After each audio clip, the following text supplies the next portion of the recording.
Nagdangat na sa 116 ka tawo ang napatay kalakip ng mga kabataan sa nagapadayon nga protesta sa mga tawo sa Iran batok sa ila nga gobyerno.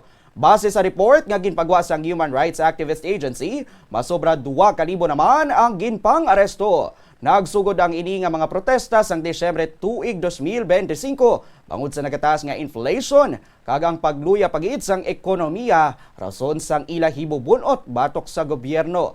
Naka-eksperyensya man sang lapnagon nga internet blackout ang iban nga lugar sa masobra 60 ka oras. Sunod sa Supreme Leader sang theocratic government sa Tehran nga si Ayatollah Ali Khamenei, nagagamit sang tear gas kag bala ang mga opisyal batok sa mga nagaprotesta. Kangot diri nagpaandaman ang Tehran batok sa mga pungsod nga posible magpasilabot sa ila kang isang Israel kag Estados Unidos kag handa ang Iran magbalos sa ila.